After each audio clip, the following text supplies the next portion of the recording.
A few weeks ago, I was having a really hard time with something that I was experiencing. I was going through something that I feel as though I shouldn't have gone through. So I was dealing with something, and what helped me snap out of it, amongst many other things, which included me having to do a lot of self-talk, was my client at the end of our call. She said, "Please don't give up on me."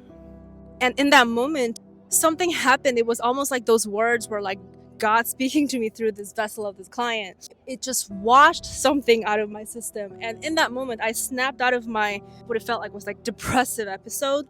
Maybe that was not even the right word. So I wasn't depressed. I was just truly dealing with something really dark. And I was just questioning everything about life. But the reason why those words really snapped me out of my dark mode is because I reminded myself what really is important right now. Part of what I was dealing with was past stuff, past stuff coming up and resurfacing. And of course, when you get re-triggered like that, it can be really dark, right? It's like relapsing back into your old ways and old thought patterns. You don't even remember how much healing work you've done to overcome all of that darkness, right? That moment of my client telling me, it just snapped me right back into the reminder of how far I've come. I did not choose to stay in that darkness, and the way that I found empowerment through my own actions and through my own choices in my life, and the way that I rebuilt my life or built my life up to a point where it's unbelievable. So it was a moment, a reminder. I don't have to, or I don't deserve to go back to this dark stuff, because this does not belong to me right now. This is the past stuff, and I don't need to be,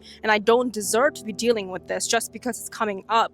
Because a lot of those old feelings that resurfaced made me super angry. I was enraged. Honestly, I didn't deserve it, because once again, it's not really relevant to the present time. It was something that came up because of something that I had to deal with from the past stuff. It just threw me off guard. I was not myself dealing with this. But then when I got to remind myself, am I really gonna let this moment tempt me back into my old ways? Because I've already been there. I've already lived how dark it gets, and I don't want that. So it was that moment where my client reminded me, if I'm not showing up as who I need to be right now, what I'm doing exactly right now, what is most relevant right now, then I cannot help these people, because these people deserve the best of me. And in order for them to have the best of me, I need to be the best for myself. So this was the self-talk that I got to have because of those words that my client just authentically shared with me in that moment.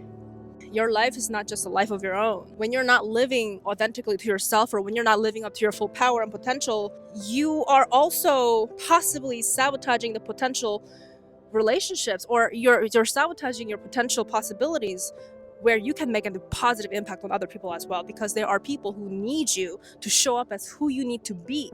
The transformed version, the healed version, even if it's not perfectly healed, the version of yourself where you're activated in your own power, your personal empowerment.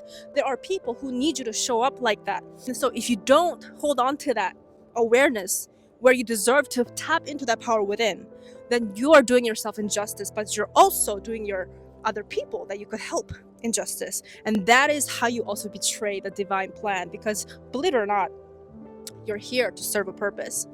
And the way that you connect to your purpose is if you show up for yourself authentically, and you do not succumb to these old patterns that come up to you, sneak up on you. You keep fighting, you keep reminding yourself how much of a fighter you are and how far you've come, and you pat yourself on the back and you remember who you are and you show up properly.